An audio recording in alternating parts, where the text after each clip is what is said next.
The time compass.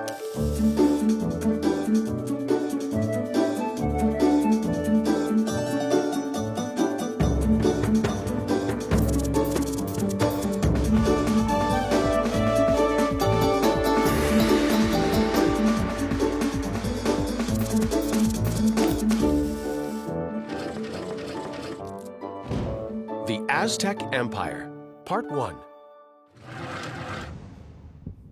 Let's take a look at our planet. Where North and South America meet is a region which is now Mexico and Central America. It is home to jungles, mountains, rainforests, and one of the most mysterious and mighty cultures that we know of. This powerful civilization dominated the entire region hundreds of years ago. They were known as the Aztecs. The Aztecs had a powerful army that conquered neighboring peoples. And in just a couple of centuries, they ruled over Mesoamerica. But let's go back to the beginning of the story, to a time when earlier civilizations lived in this part of the world, leaving us magnificent temples and art. First came the Olmecs and the Zapotecs. And from a branch of this culture emerged a majestic civilization called Teotihuacan. But then something began to happen. These great civilizations, who were so powerful, began to disappear from the region.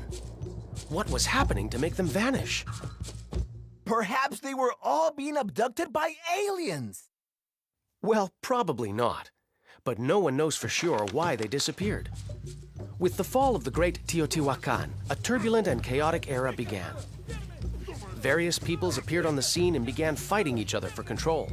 That is, until the Aztecs arrived from the north in the 12th century.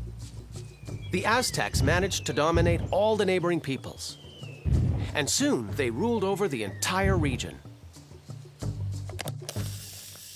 Tenochtitlan. The Aztecs were great warriors and brought many of their neighbors into the Aztec Empire. At the height of its power, the Aztec Empire included 38 different states and numerous different peoples. With all these different areas and peoples to rule over, the Aztecs needed a capital from which to organize and rule their subjects. And so, in 1325, they created Tenochtitlan, a small village that in time would become a legendary city, the center of an empire that was both powerful and feared. Tenochtitlan was a very special city. It was built on a small island in the center of a great lake. Its streets were made of canals, which connected the city with fields, urban centers, and other lakes. The citizens used the canals like roads, and like most cities, Tenochtitlan was full of people. In fact, its population reached 250,000 inhabitants. If you looked closely toward the horizon, you'd be able to see the mountains surrounding the city. The Aztecs revered mountains, with their peaks reaching up to the sky where the gods lived. The Aztecs built around 25 pyramid-shaped temples that imitated the mountains. These temples were designed to instill fear and respect amongst the population. And ceremonies involving human sacrifices were carried out on their stone altars. Aztec diet. Do you like corn, chocolate, peanuts, or tomatoes? Well, guess where they came from? The Aztecs! The peoples of Mesoamerica ate many healthy and tasty foods.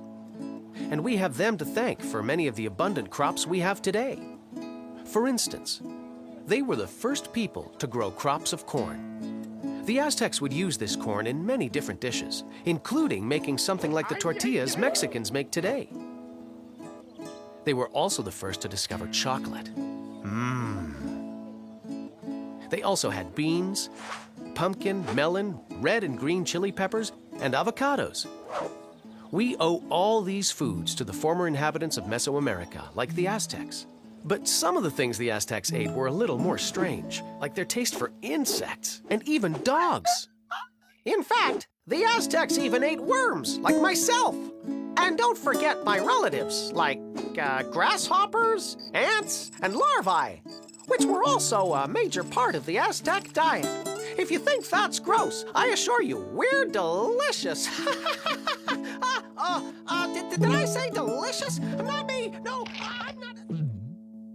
No, wait, let me out. Let me out. Chinampas. Oh, this is terrible. I don't have enough food to feed my little boy. I'm still hungry, Mommy. The Aztecs' growing empire meant that it started to become difficult to grow enough food for everyone to eat. The problem was that there wasn't enough land for growing crops. A food shortage that lasted a long time hit the Aztecs in the year 1265. It was then that Acatonali, the leader of the empire, proposed the most ingenious idea to the Board of Elders. His idea was to put stakes into the lake to build artificial islands, creating land for growing crops. These artificial islands were called chinampas, and they helped to convert large swampy areas into fertile land. Their structure also included an irrigation network, and for fertilizer they used human excrement. These chinampas worked so well that a family could farm twice the amount of food they needed for themselves. And the extra food could then be used to feed the empire. Life in combat. The Aztecs were almost always at war. One of the aims of going into combat was to capture warriors from enemy tribes for human sacrifices. They believed that the fiercer the warrior they captured, the more satisfied their gods would be. The Aztecs went into battle wearing elaborate masks and costumes representing gods and animals, which made them seem like terrifying creatures when they went into battle. The Aztecs knew that fear was a great way to win a battle. Boo! Although they were fearsome warriors, war and domination was not the only thing the Aztecs cared about. They were also very interested in commerce, and they established strong trading links with neighboring peoples. Many goods and crafts were produced by the Aztecs and sold in other cities. And Aztec traders were very busy traveling the land buying and selling goods. There was also another benefit. The traders, in their travels, were able to hear all the gossip and find out what was going on throughout the empire. So the traders had a secret role. They acted as spies for the Aztec ruler. Let's dig a little deeper with our time compass and find out about other inventions that improved farming.